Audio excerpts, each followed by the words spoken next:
He dragged the baby away from the wall just seconds before the floor collapsed and the entire crib would gone down with it, and no one, not even the parents, had any idea why the dog had been growling at that exact spot every night at 3:17 a.m. This wasn't instinct, it was memory. A retired war dog returned to the very house where he once guarded a different child, decades ago, in a room with the same layout, the same corner, and the same danger hidden inside the walls. But that time, he failed. Not tonight, not again. Think you know what really happened? Hit like, subscribe, and drop a comment telling us where you're watching from and what you think was buried behind that wall. Malik Turner had always believed his new home was more than just wood and drywall. It was a promise, a safe haven for his family after years of scrimping, saving, and sacrifice. The bungalow on Maplewood Lane wasn't big, but it had a warmth he hadn't known since his own childhood. On a late Sunday afternoon, the golden light spilled into the nursery through linen curtains, casting a gentle glow across the crib. Baby Micah, barely 3 months old, lay nestled in a sea of soft blankets, his chest rising and falling with rhythmic calm. Raina hummed from the hallway as she folded laundry, her voice a soft undertone beneath the lullaby playlist echoing from the Bluetooth speaker. Bruno sat near the crib, his posture regal yet relaxed. The black and tan German Shepherd had been Malik's unlikely companion, a retired military canine, once fierce in the field but now gentle with Micah, a silent sentinel in a civilian world. Malik had rescued him from a shelter after learning about his retirement and trauma, sensing in Bruno a familiar weight, the kind only experience and quiet pain can carve. That evening, as the skies turned a deeper shade of violet and dinner simmered on the stove, Bruno's behavior shifted. Nirlu looked up from his lying position and stood still beside the crib. His ears twitched, his eyes fixed on the far left corner of the room. Then came the growl, a low, steady sound that vibrated through the hardwood floor. It wasn't angry, but it was not casual either. It sounded protective. Malik, who had just returned from work and was loosening his tie, paused in the doorway. "Bruno?" he asked. The dog didn't turn, his gaze unwavering. His body tense, the growl continued. Malik glanced toward the corner, a beige wall, a dusty vent. Nothing more. "You okay, boy?" Raina peeked in from the hallway, towel in hand. "What's wrong with him?" Malik shrugged. "No clue. Just started." Bruno didn't budge until Michael let out a sudden cry, high-pitched, startled. Not hunger or discomfort, but fear. Malik's heart thumped. He rushed over, picking up his son and holding him close. The crying stopped immediately. Bruno sat back down, still eyeing the corner but no longer growling. Later that night, while Rainey read a parenting blog aloud from her phone, Malik couldn't stop watching Bruno. The dog lay beside the nursery door now, head on his paws, eyes open, always watching, always the same direction. It unnerved him, but not enough to speak it aloud. The next night, the same thing happened. This time Malik stood in the corner Bruno growled at. He waved his phone flashlight across the walls. Nothing. No creaks, no cracks, no hidden spiders. Just drywall and baseboard and a faint scuff from moving in. But Bruno growled anyway. By the third night, the growl had returned with punctuality around 2:58 a.m., like clockwork. Raina stirred awake each time, groggy and worried. "Maybe he's having nightmares," she asked, "or anxiety." "He's not barking," Malik replied. "He's warning." On the fourth night, Malik stayed awake beside the crib, laptop open and a lukewarm cup of tea by his side. Bruno lay nearby, relaxed until 3. There was nothing there. Still, silent. But the air felt off. He got up, pressing his hand to the wall. It was cool, dry, ordinary. But something in Bruno's body said otherwise. His fur was raised, his stare sharpened. Malik whispered, okay, boy, I believe you." He didn't know why he said it, he just did. Michael didn't cry that night, but he fidgeted more than usual, little fists clenching and releasing in his sleep. Malik sat back, watching his son and his dog. It wasn't panic. Not yet, but it was enough to keep him awake long after the growl had stopped. That morning, Raina brought it up over breakfast. "Do you think it's ghosts?" she asked jokingly, pouring coffee. Malik chuckled. "Nah, just maybe something with the wiring, or the walls settling." But he didn't believe that. Not entirely. The next night, it was worse.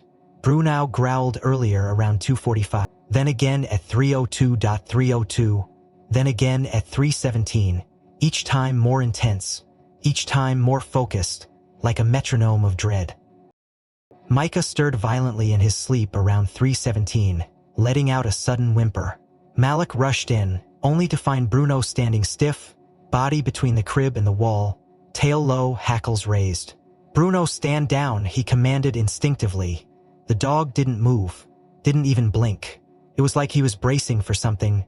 Malik didn't sleep that night. He held Micah in the living room watching old reruns with no sound, waiting for dawn. By the 7th day, something had changed in the house. Not physically, not visibly, but the energy was different.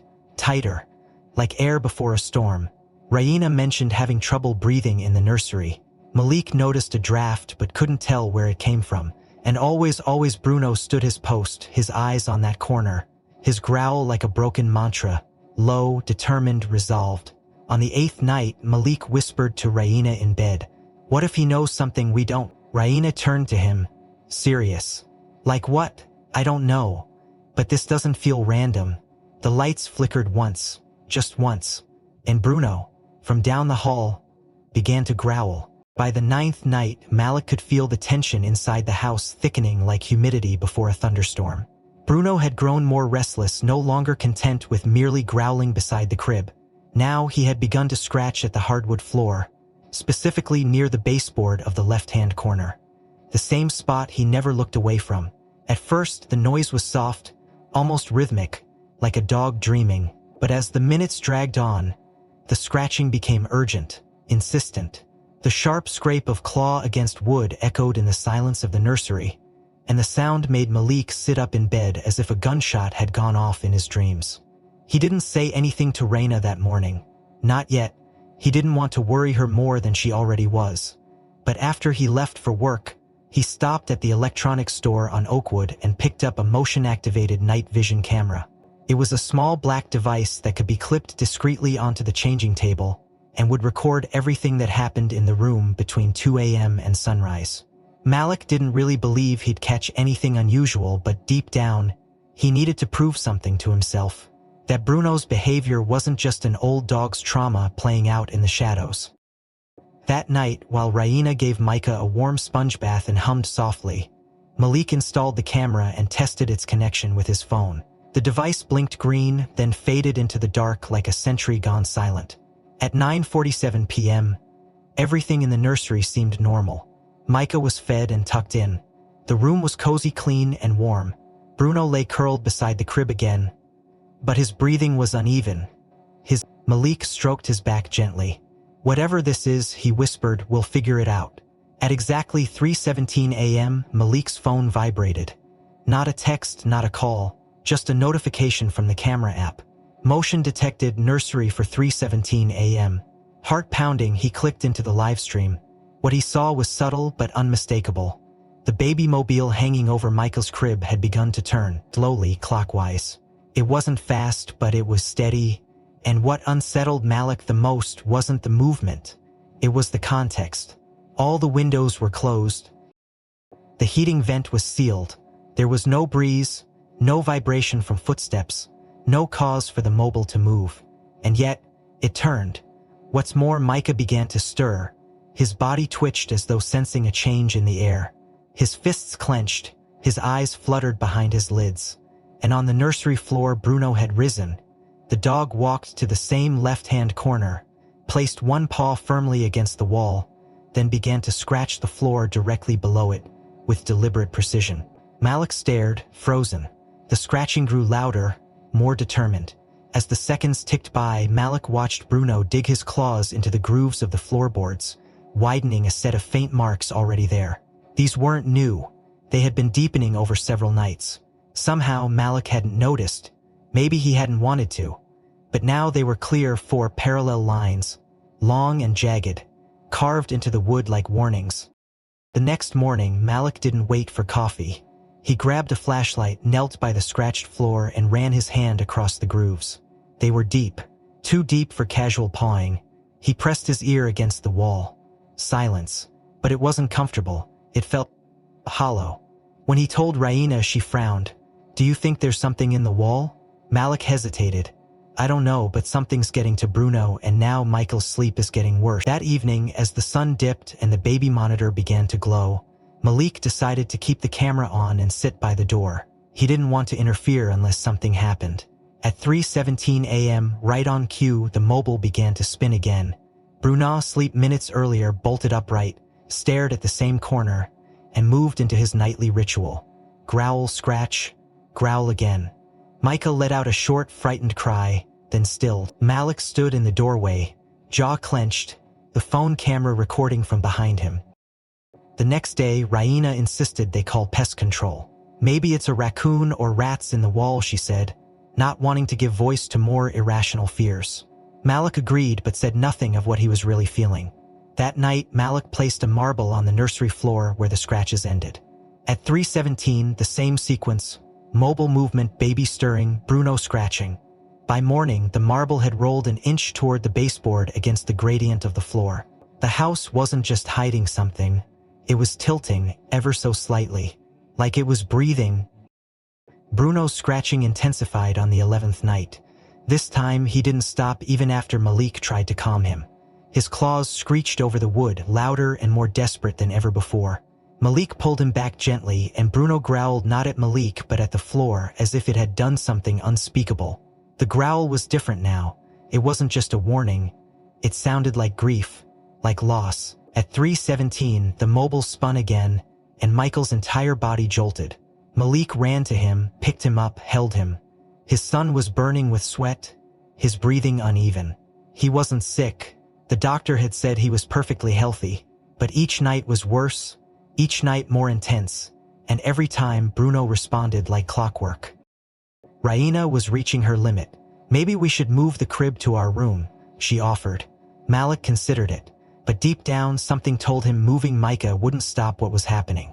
Whatever it was, Bruno didn't just want them to escape it. He wanted them to face it. At noon the next day, Malik watched the camera footage again. He noticed something new.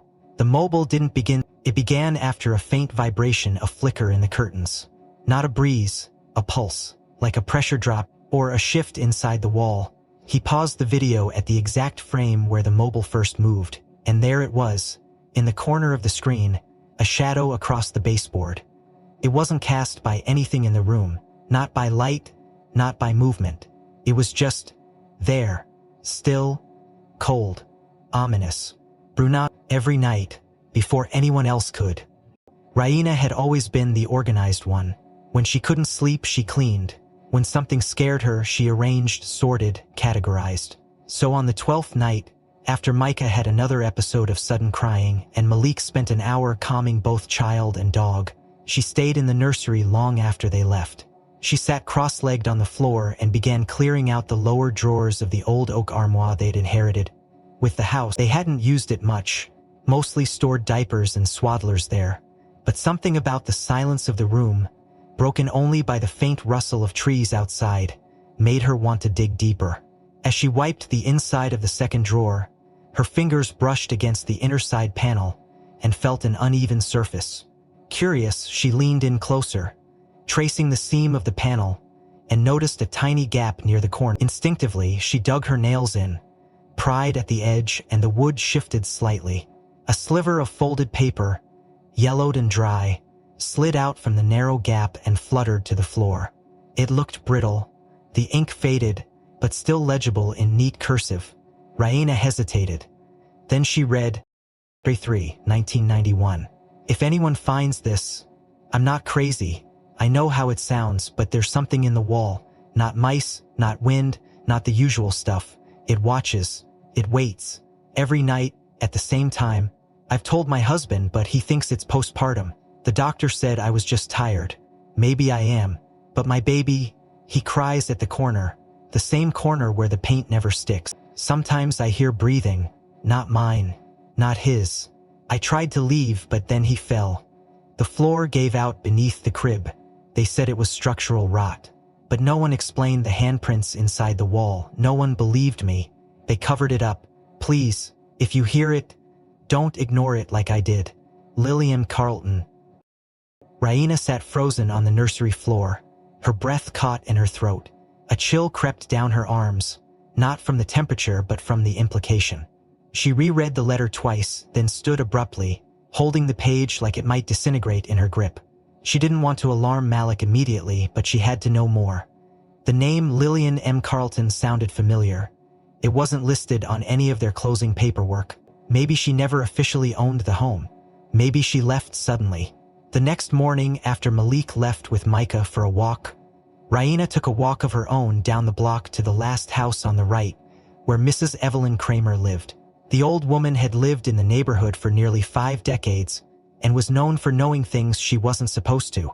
Her lawn was always neat, her windows spotless. When Raina knocked, the door opened within seconds. Evelyn's eyes were sharp, and she raised an eyebrow at the sight of the letter. "You found it, didn't you?" she said before Raina could speak. "The walls?" Raina blinked. "Excuse me?" Evelyn motioned her inside and shut the door. "You're not the first to come asking, but you might be the first to believe it." Over hot tea and silence stretched taut with hesitation, Evelyn finally spoke. "The Carltons lived there in the early 90s. Nice couple, quiet, had a baby boy. Lillian, she was delicate, the kind of woman who saw things others didn't. She said the baby would scream at night, always at the same time. Said she watched, then one day the floor in the nursery collapsed. Right under the crib, baby died instantly. Tragic, investigation said rot, water damage. But Lillian, she kept saying there were handprints inside the wall. She said they weren't hurt." Raina felt the heat drain from her face. "What happened to her?" "She left a few weeks after. Her husband put her in a facility upstate. Said she wasn't well, but I saw her before she went. She wasn't crazy. She was scared. Terrified, actually. And not of her mind." Raina showed Evelyn the letter. The old woman's hands trembled slightly as she touched the paper. "You tried to warn someone. They never listed it on the disclosure. I guess they figured time buries everything. But you can't bury what lives in walls." When Raina returned home, Malik was playing with Micah in the living room. She didn't say anything right away. She needed to process. That night, after Malik told her about another mobile spin and Bruno's unrelenting scratching, she finally handed him the letter. He read it in silence, then read it again. "This is crazy," he murmured, but something was wrong in the house, something old, something persistent. Malik started digging through the public property records the next day, but found nothing about the Carltons. No incident report, no structural failure. It was as if the event had been wiped clean. Out of frustration, he called a friend from the county clerk's office, who owed him a favor from years ago.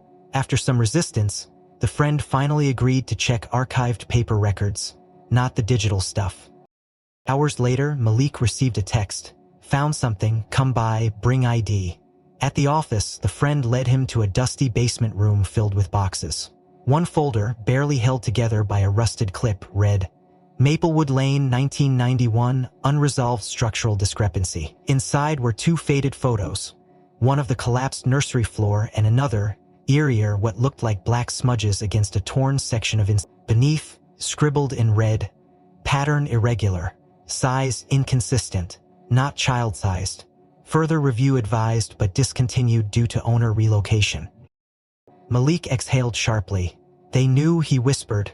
That evening, as Bruno growled once more at 3:17 and the mobile spun its now routine spiral, Malik knelt by the scratches again. But this time he pressed his ear to the wall and thought not about now, but about then. About a woman who'd screamed the same fears, a baby who hadn't survived, and a system that had erased the truth. He stood, breathing slowly, and turned to Raina, who was standing at the door with Micah in her arm. "You need to know what's inside this wall," he said. Bruno barked, once sharp, urgent, and from the baseboard. The moment Malik stepped into the nursery that night with a crowbar in one hand and a flashlight in the other, Bruno reacted with a sudden urgency that chilled him to the bone. It wasn't the usual low growl anymore, it was fierce, guttural, rising from deep within the dog's chest like a siren of instinct. Bruno moved fast, planting his body directly between Malik and the far corner of the room. Head low, ears flat, eyes locked with a warning as Malik froze in his tracks, unsure whether to feel alarmed or grateful. "Bruno," he said quietly, lifting his hand in reassurance. Mamudrai to her anyone. I just need to see what's inside that wall. But Bruno didn't budge. He snarled, not at Malik but at whatever was beyond that drywall. The air between them grew tight as if the very atmosphere had thickened with pressure. From the hallway, Raina called softly, "Is everything okay?" Malik kept his eyes on Bruno. "I think he's trying to stop me from opening the wall." Raina appeared behind him, clutching Micah in her arms. She saw the crowbar, saw the dog, and shook her head slowly. "Malik, maybe don't force it. Not tonight." He hesitated, then lowered the tool. Bruno's growling eased into a low pant, his body relaxing slightly but still holding that same guarded stance. "It's like he knows something's alive in there," Malik whispered, "or something that shouldn't be touched." The next morning, Malik couldn't focus on anything else. The photos, the letter, the police files, they had given him evidence. But Bruno's behavior had given him conviction. He needed something more scientific, something objective. That's when he remembered an old device he used during his time as a structural acoustic analyst. An ultra-low frequency microphone used to detect seismic shifts or underground leaks in piping. The microphone could capture frequencies far below human hearing, translating them into visual data or amplified waveforms. If there was something inside the wall breathing, shifting, moving, it would catch it. That night, while Raina put Micah to sleep in the living room, Malik returned to the nursery alone. He placed the microphone's receiver flush against the left-hand wall, just beneath the corner Bruno had fixated on. Monitor flickered, showing a flat line at first, then occasional soft spikes like micro-vibrations. He set the recorder to loop and sat back in the rocking chair, his laptop open beside him. Bruno watched from the doorway, not entering this time but refusing to leave. At 3:17 a.m., the moment had become ritual now. The mobile stirred once again, and the baby monitor crackled faintly. Malik leaned closer to the laptop. The frequency readout suddenly shifted. A slow undulation formed on the screen, a pulse, irregular but rhythmic. He adjusted the gain, raised the volume, and listened through his headphones. The sound wasn't clear. It wasn't human either. It was soft at first, like wind through a reed. But underneath, there was a pattern. It sounded like breathing, labored, damp, dragging.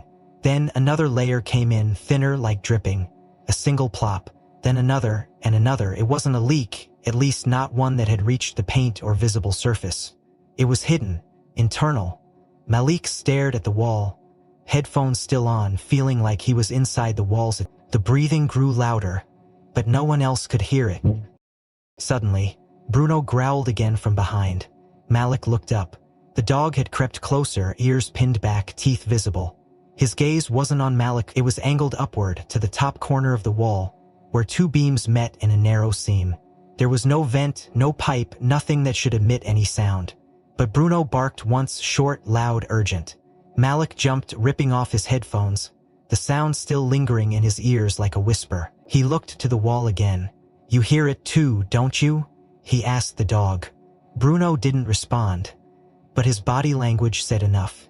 Something lived or echoed behind that drywall, and it wasn't just water or rodents. The next morning, Malik played the audio recording for Raina. She listened in silence, her expression tight. "You really think that's breathing?" she asked. Malik nodded. "There's a pattern, and it's only at night, nothing during the day." She looked toward the nursery. "What does that even mean?" Malik didn't answer. Instead, he spent the next few hours researching environmental factors. Air pressure, old ventilation systems, decaying insulation. Everything had an explanation, but none of them felt right, especially when the scratching returned. Bruno resumed clawing the floor that night, but this time, it wasn't random. He scratched in a circular motion over and over until the wood chipped slightly and revealed a faint line in the floorboards, a separation barely visible before. Malik got down on his knees, brushed the dust away, and ran his fingers along the crack. It ran straight toward the corner, and from beneath he felt a small puff of air. Not cold, not warm, just stale, like breath that had nowhere else to go. He grabbed the ultra-low microphone again, repositioned it lower on the wall, and listened. The sound was still there, stronger now. The breathing came faster, irregular. Pauses, gasps, almost like someone or something was aware of being monitored. Malik's heart thudded. He felt like he was eavesdropping on a buried secret. At 3:23 a.m., the monitor's frequency spiked suddenly. A sharp pulse. Then a deep, dragging exhale. Bruno barked again twice. Malik turned, and for the first time he saw fear in the dog's eyes. Not anger, not defiance. Fear. Bruno backed away from the wall slowly, tail tucked, growling low as if preparing for something unseen. Malik reached for the scratched floor, then up the wall, stopping at the corner. The paint shimmered slightly, as if damp. Then it cracked. A thin hairline fracture stretched across the surface. Fresh, right along the seam where the corner met the ceiling. Malik stepped back. He didn't know what was behind that wall, but whatever it was, it had just exhaled. Malik couldn't stop staring at the thin crack now etched across the corner of the nursery ceiling like a signature from something long hidden. It hadn't been there before, or if it had remained so faint it went unnoticed. But now, under the glow of his flashlight, the fracture was evident, trailing like a vein through the pale yellow paint. Bruno had retreated to the nursery's entrance, no longer growling but his body coiled tight with unease. Malik ran a hand over the cracked seam, the wall feeling cooler than the rest of the room. He reached instinctively for the flashlight again and began tapping the surface with its metal butt, listening. The sound was unmistakable, hollow. Not just thinner insulation but an actual void behind the drywall. He moved along the corner, tapping higher, lower, left and right, until he had traced the faint border of what he estimated to be a 2-foot-wide vertical shaft behind the wall. It made no sense. According to the original blueprints he'd found in the city records, the walls in this section of the house were supposed to be solid, built with dual insulation and wooden beams. No storage, no crawlspace, no cavity. But the echo didn't lie. There was a sealed void here, artificial, intentional. He pulled up the blueprint on his tablet, double-checked the measurements, then looked back at the wall. This wasn't built by accident, he muttered to himself. Someone put this here and covered it. Bruno tilted his head slightly at Malik's voice, then returned his gaze to the corner. The tension in the air grew heavier by the second. Malik took out a pen from his pocket and marked the edges of where he suspected the cavity began and ended. As he did, a sudden static crackled through the baby monitor. It wasn't Micah. The boy was asleep with Rainina in the main bedroom. The sound was unnatural, electric, followed by a soft, low hum like a speaker left on too long. Malik froze. He grabbed the remote for the smart camera still mounted in the corner of the nursery and rewound the last few minutes. The feed came up on his phone screen, slightly grainy in the dark mode. He fast-forwarded slowly until something caught his attention. At 3:14 a.m., Bruno began to stir.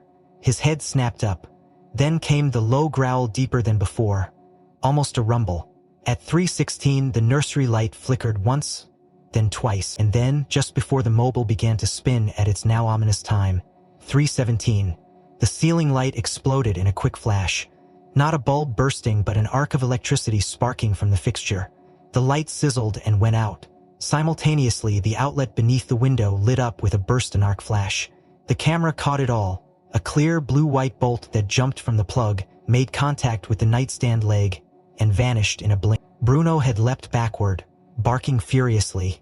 The timestamp read, 3:17 and 2 seconds. Malik rewound and watched the clip again, his stomach tightening. That wasn't faulty wiring, that was current buildup and possible grounding failure. He looked up at the ceiling, then back at the wall. If there was electrical cabling running too close to whatever was behind there, paired with possible moisture or pressure from the cracked frame, the nursery was a ticking time bomb. He stood slowly, eyeing the outlet. It looked fine now. Not scorched, but when he leaned closer, he saw a faint burn mark on the wall plate edge, and the plastic plug of the white noise machine had a small black pit at the prong. Something had arced, and dangerously so. He rushed to the breaker panel and shut off the entire nursery circuit. Then he returned to Bruno, kneeling beside him. "You knew, didn't you?" he whispered. Bruno licked his hand once but kept watching the wall. The dog hadn't just been reacting to a presence, it had been warning of danger. Actual, physical danger. Malik returned to his desk and began compiling the footage, the audio, the letter, the photograph. He was no longer trying to convince himself. He was preparing evidence for someone else. Someone qualified to open this house the right way. Later that morning, Malik contacted an independent structural inspector, someone not on the city's payroll. He didn't want bureaucracy slowing them down. The earliest appointment was 3 days away. Too long. He called another, then another. Finally, a veteran contractor named Glenn Calloway agreed to come that evening, intrigued by Malik's urgency and Bruno's behavior. "You said the dog's been guarding the wall?" Glenn asked on the phone. "That's usually a sign of something. Dogs feel vibration long before humans do." At 5 p.m., Glenn arrived with his tools, his boots heavy on the porch. Bruno watched him closely, but didn't growl. Glenn stepped into the nursery, took one look at the crack, then whistled low. "You weren't kidding," he muttered. He knocked along the wall, listening, his brow furrowed. "Yeah, something's behind here. Drywall's definitely hollow. Possibly an old shaft some homes used to build in vertical panels for dumb waiters or piping roots, then seal them off. But this doesn't match your house's design." Malik played him the camera footage. Glenn watched in silence. Then he rewound it himself and stared at the arc. "You're lucky no one was touching that wall," he said grimly. He looked at his hand. "There's a misfire. Could have sparked something bigger." "You said there's moisture too?" Malik nodded. "That wall breathes," he said simply. "You can feel it." Glenn didn't laugh. He didn't scoff. He just said, "Then we're opening it." Bruno backed up again, standing near the hallway, tail low. Glenn took out a sensor scanner, ran it across the drywall and frowned. "There's insulation, but only halfway. Something's blocking my signal at the center." He tapped the wall twice. "It's not brick, and it's not just wood." "Permission to open a small window." Malik nodded. "Do it." Glenn marked off a 2-foot square near the center of the hollow zone, took a utility knife, and began. Bruno barked sharply. Once, Glenn stopped. "He really doesn't like this." "Huh?" Malik stepped forward, heart hammering in his chest. "Neither do I," he whispered. "But we need to know what's in there." The blade sank deeper with a steady scrape, carving open a glimpse into the wall's buried heart. The first incision revealed only dust and insulation, as Glenn's utility blade carved a clean line through the drywall and peeled away a piece of the wall-like skin from a wound. Malik held the flashlight steady while Glenn reached inside with a gloved hand, feeling for framing, pipes, anything structural. Bruno watched from the doorway, his eyes never leaving the wall, his body tense. Glenn's fingers brushed something solid, and when he pulled back his hand, it was coated in what looked like fine soot. "That's not dirt," he muttered, bringing the light closer. "That's degraded cellulose rot." He expanded the opening with surgical precision, peeling back another layer, then another, until a gap 2 feet wide exposed the inner wall cavity. Inside was darkness, thick, dense, absorbing the beam of Malik's flashlight. The beam finally caught the edge of a wooden beam, angled and splintered. The wood looked warped, like it had been underwater for years, its once solid grain now collapsing into itself. When Glenn pressed a tool against it, the beam cracked audibly and flaked apart like wet cork. A slow breath escaped Malik's lips. "The load band is stud," Glenn confirmed, his voice low. "Or at least it used to be. This was part of the main vertical support. Shouldn't be here alone, but it's been left carrying more weight than it was meant to." He pushed again, and a large section of the stud disintegrated into damp dust that fell into the cavity like ash. The mold smell hit them next, thick and rancid, like mildew soaked into rotting cotton. "You've got black mold in here too," Glenn added grimly. "This entire segment's been leaking for years. That arc you caught on camera, probably the moment pressure finally shifted." Malik reached in slowly, running his hand along the edge of the cavity wall. Every inch he touched was moist, soft, fungal. The drywall behind the outer panel was covered in faint splotches, green, gray, and brown, and in places, the mold had begun to tunnel toward the front layer of the wall. "This could have collapsed," Glenn said, now visibly alarmed, "if someone had leaned too hard. If a crib had pressed against it, even a small jolt could have caused a partial cave-in. Especially with the beam like this, I can't believe it's been holding this long." Malik didn't respond. He didn't have to. His mind was racing, connecting every warning sign Bruno had given them over the last 3 weeks. The growling, the blocked path, the fixed eyes, the scratches at the floor, the timing.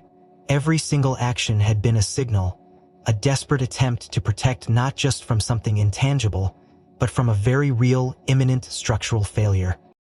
Later that evening, while Glenn stepped outside to take a call with a structural engineer, Raina entered the nursery, gently rocking Micah in her arms. The soft lull of white noise filled the background again, though now the outlet had been unplugged and the mobile hung still above the crib. "Is it really that bad?" she asked, watching Malik clean mold debris into a sealed contractor's bag. "Worse," he said, "baby. It's been rotting from inside for years. Probably since long before we moved in. Whoever flipped this house must have just painted over the outer wall." Raina didn't say anything for a moment. Then she stepped toward the crib and began shifting it slightly, wanting to create more space in the room now that the hole in the wall was exposed. She didn't see Bruno enter until he was already between her and the wall. She also didn't hear the low, vibrating growl that started deep in his throat until he lunged. It wasn't an attack. It was a warning. Bruno darted forward and barked loud enough to freeze Raina in place. She gasped, stumbling back. Micah let out a confused cry. Malik dropped the bag and turned just in time to see Bruno clamp his jaws around the cloth strap of the crib and yank it with force, dragging it several inches back toward the center of the room. "What the hell?" Raina whispered, stunned. Bruno growled again, planted himself in front of the wall, his body lowered like a guardian against something invisible but closing in. "He's protecting him," Malik said, breathless, walking over to calm both his wife and child. "He's been doing it this whole time." Raina looked at the floor, now barely a foot from the base of the compromised beam, and saw that a portion of it had begun to buckle. The carpet was uneven. The seams of the wood floor beneath had widened slightly, and if she looked closely, she could see a hairline split running under where the crib had just been. Her knees weakened. "I didn't see it," she whispered. "I didn't even think." Bruno whimpered then, turning back to look at her, ears up but no longer aggressive. He stepped closer and sniffed at Micah's blanket, then let out a small huff, like confirmation. Malik wrapped an arm around her shoulder, guiding her back toward the doorway. "It's not your fault," he said. "No one would have known, except him." That night they moved Micah's crib into their room and shut off the nursery completely. Glenn returned with reinforced framing materials and a temporary support jack, urging them not to even step on the right side of the room until a full rebuild could be done. "Honestly," he said, "if that crib had stayed there one more week, we'd be having a very different conversation." Bruno lay at the foot of the master bed that night, ears flicking with every creak and sigh of the old house, but his breathing was calm. He no longer growled, no longer paced, but at 3:17 a.m. he sat up, his head turned toward the hallway. The following morning, Malik stood in the kitchen, a cup of coffee cooling in his hand, as rays of gray morning light pushed through the blinds like fingers trying to reach something long lost. Raina sat across from him, her arms wrapped protectively around Micah, who slept soundly against her chest. Bruder lay nearby, alert but quiet, his eyes never quite closing as though resting was a risk he couldn't afford. Malik hadn't said much since the discovery of the rotted beam. The truth was, the images of mold, dust, and crumbling wood had taken root in his mind like the very spores that had infected the walls. But what weighed heavier than the structural decay was the thought of what could have happened, what almost happened, what still might. Rain finally broke the silence. "We should go. Take Micah to my sister's, at least until this place is fixed, or sold." Her voice was calm, practical. But underneath, there was fear just enough to curl at the edge of her words like smoke. Malik stared into his coffee. "And leave it like this," he said, more to himself than her. "Let someone else move in, never know what's behind the paint? What's rotting beneath their feet?" Raina looked up, confusion mixing with fatigue. "You mean, Thay and fix it ourselves?" Malik didn't answer. He didn't have to. Bruno stood up slowly and walked toward him. For the first time in weeks, the dog didn't look toward the wall, or the nursery, or the crib. His eyes locked directly on Malik. And then, the growl came. Not angry, not frightened. Purposeful, low and constant. Directed not at a threat but at hesitation. Malik stared back at him, puzzled, until Bruno turned, trotted out of the kitchen, and disappeared down the hallway. A moment later, Malik heard the faint creak of the garage door. He followed, heart-thudding, stepping into the narrow space lined with shelves, paint cans, and scattered tools. Bruno was already there, his paws planted firmly on the cold concrete. Without looking back, the dog reached forward with his snout and nudged something across the floor. A flashlight rolled first, stopping at Malik's feet. Then came a soft clatter, a hammer sliding across the floorboards, its wooden handle tapping softly as it landed beside the light. Bruno backed up, sat down, and looked up at Malik with steady, unblinking eyes. Malik exhaled slowly. It was absurd. It was impossible. But it was also unmistakable. The dog was telling him to act, to fix. Malik picked up the flashlight and hammer, weighed them in his hands, then set them down again. "You think this is on me?" he murmured. Bruno didn't move. Malik stepped back into the house, pacing, the weight of the choice pressing into his chest like a second heartbeat. Selling the house would be easy. He could disclose the damage, wash his hands, start fresh. But he remembered the letter Raina found, the woman who had warned others with her final breath of reason. He remembered the child who died in that same corner, decades ago, and the structural files sealed and forgotten. If they left, what if history repeated itself? That evening, after putting Micah down in their room, Malik gathered every piece of evidence they had: audio recordings, video footage, inspection notes, mold samples, and laid them across the dining table like puzzle pieces. Raina joined him, silent at first, then gradually pointing out connections, details, dates. Together they built the story no one else would tell. A home built over decay, patched and painted but never truly healed. A warning system in the form of a dog whose senses surpassed every sensor and wire in the house. When they reached the moment on video where the arc exploded from the outlet, Raina shivered. "That could have been Micah," she whispered. Malik nodded slowly. "That's why we can't leave this for someone else." He spent the next 2 hours in the garage, sorting through lumber, replacing broken blades on his saw, organizing caulk, sealant, and brackets. Bruno lay near the door, watching his every move without a sound. At one point, Malik dropped a screwdriver. It rolled across the floor. Bruno caught it with a paw and gently nudged it back. "You're relentless," Malik said under his breath, but with a trace of a smile. The weight of decision had shifted, no longer a question but a mission. The next day, Malik made calls. He scheduled consultations with structural engineers and remediation specialists. He spoke with a city inspector, this time off the record, to verify what permits he'd need to reinforce the internal frame. He spent the afternoon mapping out what walls needed partial demolition, where new studs would go, and how to route safe, grounded electrical. When the sun dipped behind the trees and shadows crept across the driveway, Malik returned to the house with 2x4s on his shoulder, his face streaked with sweat and sawdust. Raina opened the door, holding Micah. "You're really doing this," she said, more statement than question. Malik nodded. "We stay, we fix this. No one else is going to carry it forward, it stops here." Malik looked down at him and placed a hand on his head. "You knew," he said. "From the beginning, you knew it wasn't just the house." Bruno tilted his head slightly, and in that gesture Malik felt a strange, humbling clarity, as if every choice he had made until now had been guided not by circumstance, but by a loyal voice that never spoke, only warned. He walked into the house, tools in hand, with Bruno by his side, ready to pull the bones of the house open and see just how deep the rot truly ran. Malik stood in the nursery doorway the next morning. Blueprints sprawled across the floor, dust floating through shafts of light that cut in between the partially boarded-up windows. The room no longer looked like a space meant for lullabies.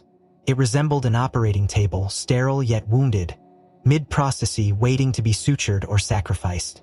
He took a breath, picked up the crowbar, and moved to the section of the wall directly behind where Micah's crib once stood. Bruno lay near the entrance, watching, his eyes wide open, alert but calm.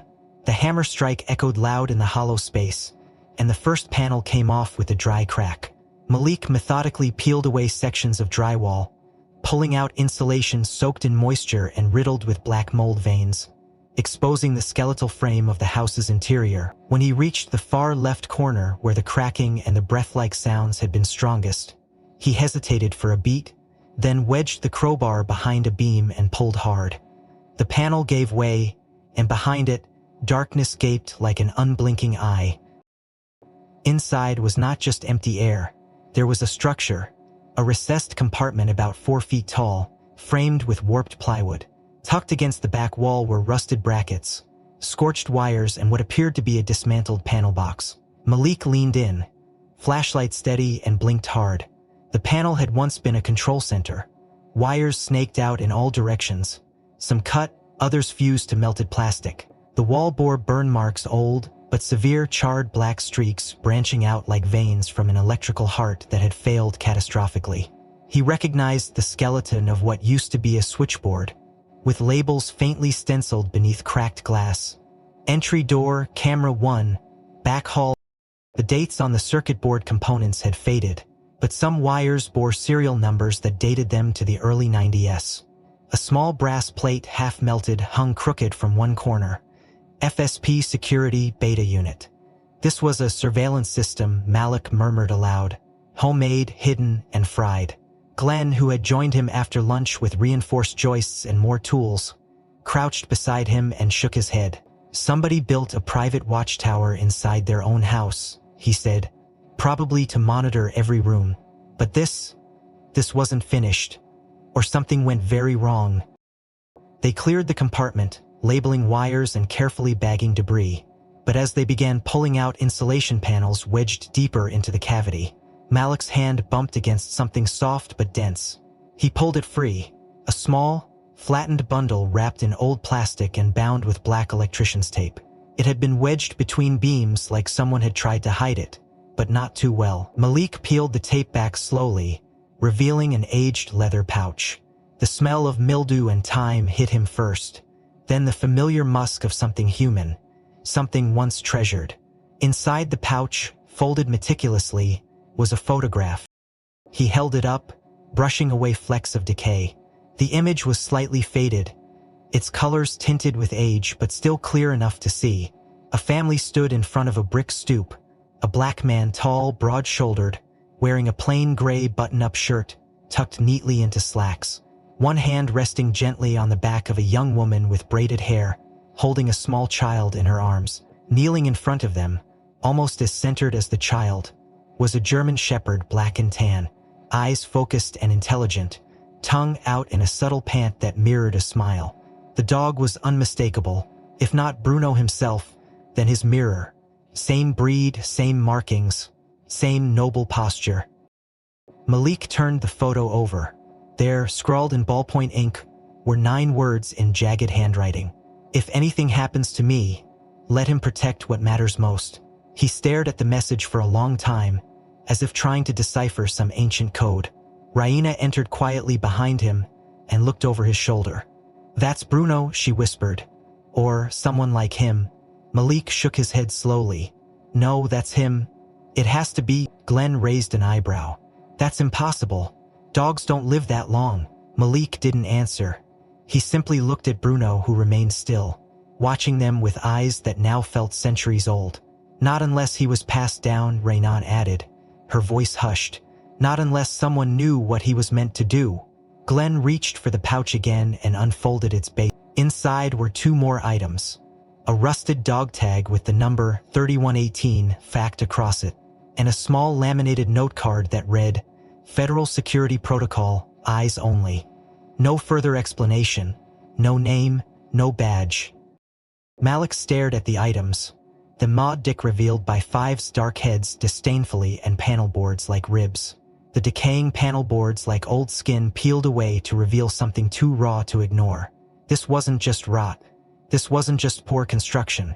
It was a system built to watch, protect, or maybe even control and then erased when it failed. But something had lingered. The presence, the pulse, the throb of unseen electricity and breath. Malik thought back to the timing of the mobile spinning, the surge in the outlet, the breath behind the wall. A system left alive, fragmented but not dead. And Bruno had always known where to stand, when to bark, when to block. They packed the pouch with gloves and placed it into a sealed evidence box. Malik looked down at the photograph again and touched the edges with reverence. He imagined the man in the picture, and what he had trusted the dog to guard long after he himself was gone. The house had changed, not in the way new paint changes a room, or how fresh carpet softens the echo of footsteps, but in the way people change after surviving something unspeakable. The walls had been opened, the truth pulled out of their rotting core like a splinter finally worked loose from flesh. The nursery, though still stripped down to bare beams and subfloor, no longer breathed with that strange pressure, no longer whispered behind the drywall. Malik had installed temporary braces along the affected wall, secured with crossbeams Glenn brought in from his workshop, and a dehumidifier now hummed quietly in the corner, steadily draining the air of its past. At 3:17 a.m., nothing happened. No mobile spun, no lights flickered, no electric breath behind the wall. Only Bruno's chest rising and falling beside the crib, a steady presence that felt like home. Malik had watched him for a long time that night, sitting in the rocking chair, arms folded across his chest, listening to the silence and realizing how rare and powerful that silence was now. The next morning, Malik made a call he had been putting off for years. He still had the contact number for the Canine Veteran Services Division, the place that had arranged Bruno's adoption and verified his retirement records. The voice on the line was a woman named Yvette, calm and professional, who confirmed Bruno's service number and promised to check what files remained in the archives. She called back 3 hours later, her voice softer this time. "Mr. Turner," she said, "your dog served with the 3rd Security Detachment, Domestic Ops Division, under a specialized unit formed during the Reconstruction Initiative in 2009. Malik furrowed his brow. "What kind of initiative?" There was a pause on the line. "It was a classified project," Yvette replied, "but parts of it have been declassified under the Freedom of Information Act." Bruno, then known as K9 Unit 3118, was stationed as a perimeter response dog for the Federal Civil Rights Headquarters relocation effort in D.C., but before that he was assigned to a transitional property used for interim housing of federal officers. Malik straightened. "Where?" She cleared her throat. "Maplewood Lane, the house you currently own." According to the logs, that location was designated as a temporary billet for high-level officers and their families during the post-conflict restructuring. The property had a fully integrated monitoring system, an early prototype of domestic surveillance meant to protect vulnerable personnel during that time. Most of the equipment was pulled after the program ended, but there were anomalies. Missing gear, unfinished work orders. "That's likely what you found." Malik stood silently in the center of the nursery, phone pressed to his ear, feeling the weight of every inch of floor beneath him. "So you're telling me this house was one of theirs, and Bruno was here before?" "Yes, sir," she said. "The house was his first assignment, and according to his handler's notes, he responded with unusually strong emotional attachment to the residents, especially the youngest child. They called him Sentinel, said he would sleep by the crib every night, the same crib location you recorded in your footage."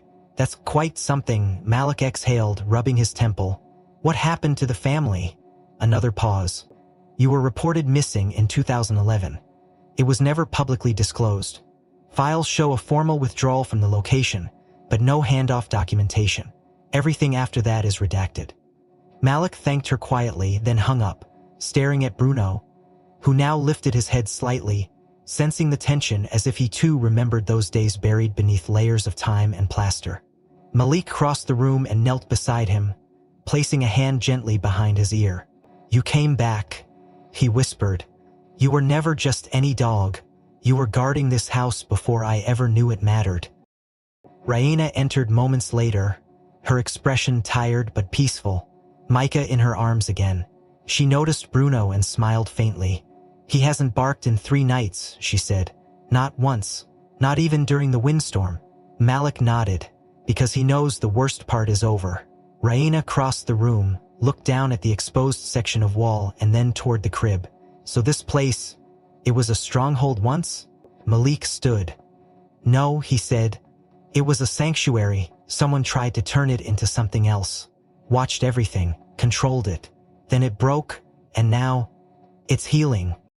That night, while Raina nursed Micah in the master bedroom, Malik sat in the garage flipping through the pouch again. He studied the photograph more closely under better light, examining the background. This time, the outline of the porch, the slope of the roof, the chipped brick at the base of the front step. It was the same house. No doubt. That family lived here, and that dog, standing proud and unblinking in the front row, had returned after all those years to finish what he'd started. He flipped the picture over again and reread the words. If anything happens to me, let him protect what matters most. There was no name, no rank, no badge number, just a legacy etched into 9 words and one unwavering gaze. Malik placed the photograph back into the pouch and locked it away in a sealed case. In the days that followed, the repairs advanced quickly. New beams were installed, mold neutralized, electrical rerouted. The hollow cavity where the surveillance system had once hummed with unseen tension was now filled with new insulation and reinforced panels. Malik worked late into the night sometimes, drilling and measuring, while Bruno lay beside the doorway, not guarding anymore but witnessing, not warning but remembering. And every morning when Micah woke, the first thing he reached for was not a toy or blanket, but a fistful of Bruno's fur, tugging gently, smiling as the dog yawned and nuzzled him back. Raina began photographing these moments, building an album she labeled The Watcher. And in each frame, Bruno looked both present and distant, as if part of him still stood guard in another time, another war, beside another crib. It took 14 days to finish the reconstruction, each one measured not in hours but in milestones. The removal of the last decayed beam, the sealing of the newly framed wall, the rewiring of the nursery's electrical grid, the careful painting of soft yellow over fresh drywall that smelled like rebirth. Malik worked alongside the crew, sleeves rolled up, calluses forming along his fingers as he drilled, measured, carried, and swept. He had chosen to be there for every nail driven and every panel installed. As if witnessing the repair could undo the guilt he still quietly carried for not seeing it all sooner. Glenn oversaw the final installation of the new crossbeam, a dense length of pressure-treated oak, reinforced with steel brackets, its weight symbolic as much as structural. That beam will hold this room longer than we'll ever live, Glenn had said, tightening the final bolt. Malik had nodded, not needing to respond. When it was done, the nursery didn't just look new, it felt earned. The mobile hung again above the crib, gently swaying in the soft afternoon light, this time not from phantom winds, but from the breath of a quiet home finally at peace. The baseboards had been replaced with thick, sealed molding, painted white with a subtle satin finish, while the window panes were triple-checked and resealed with weather stripping so that no draft would ever curl beneath them again. The outlet that had once sparked with danger now had a grounded surge protector installed, tested and triple-painted, growling. Bruno watched all of it, day after day, not pacing, not growling, just perfect. There was a stillness in him now, a quiet knowing that what needed to be done had finally been done. On the 15th night, Malik and Raina stood in the doorway of the nursery, Micah asleep in Raina's arms, the crib newly dressed in fresh sheets, the room aglow with the amber hue of a dim nightlight in the shape of a moon. The house was silent except for the rhythmic thrum of the furnace and the occasional groan of old pipes settling, sounds that once might have stirred suspicion but now only whispered domestic peace. Raina laid Micah down gently, her hands lingering for a moment on the edge of the crib before pulling back, as if unsure whether to let go. Malik stepped behind her, resting a hand on her waist, and they both stood there for a moment longer, staring not at the walls or the ceiling but at the child who had unknowingly weathered the haunting of a house and come through untouched, thanks not to his parents' awareness, but to the ancient loyalty of a creature few would ever truly understand. Bruno padded into the room a moment later, his claws soft against the new hardwood, and without pause, lay down beside the crib, folding himself into the curve of the wall as if reclaiming a place that had always been his. He didn't growl, he didn't twitch, he simply breathed. At 3:17 a.m., when the world had so often bent into that strange moment of tension, Bruno remained asleep, his ear flicking once, his body still.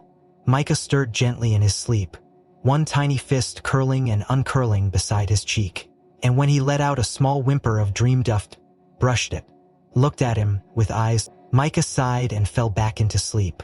Malik watched from the doorway, tears pricking the corners of his eyes, not out of sorrow but out of some deeper emotion, relief, awe, reverence. He stepped forward, knelt beside Bruno and laid a hand on the dog's side, feeling the rise and fall of his breathing, fetty as the floor beneath them now was. "Thank you," Malik whispered, voice thick. "I don't know what you've seen, I don't know what you've carried, but I know." Raina stepped behind him and wrapped her arms around his shoulders, pressing her forehead against the back of his neck. "You gave him a home," she said softly, "and he gave it back." Outside the nursery window, the trees swayed gently, branches brushing against one another with the faintest whisper. No longer menacing, just part of the world moving. No strange shadows in the corner, just the scent of clean paint, the soft rustle of fabric, the gentle breath of sleep. Malik stood slowly, turned back to take one last look at the room before switching off the light. Bruno didn't move, just blinked at him once, his eyes calm, satisfied. "Good boy," Malik said, barely above a whisper. "Sleep easy, yeah?" And then, just before closing the door behind him, Malik paused and looked back once more, not at the walls, not at the crib, but at the bond that now existed there. A bond between a boy too young to know he'd been in danger, and a dog too old to ever speak of the danger he'd known. That night, Malik and Raina slept with their door open, not out of worry, but because the house no longer felt like something to lock up against. Down the hall, Bruno shifted once in his sleep, exhaled deeply, and settled again into the space beside Micah's crib, his body warm, his eyes at peace. Somewhere deep in his memory, if dogs do dream the way we believe, perhaps he saw the man from the photograph again, standing on that brick stoop, smiling down at him with pride. And perhaps he heard those words once more, not spoken but felt, "Protect what matters most." And he had, without question, without praise, just love. If this story moved you, take a moment to like and subscribe for more deeply human, emotionally driven stories like this one. What part of the story stayed with you the most? Was it Bruno's quiet loyalty, the discovery inside the wall, or that final moment of peace beside Michael's crib? And where are you watching from? We'd love to hear your thoughts and connect with you in the comments. Your voice matters here. Tell us what this story meant to you.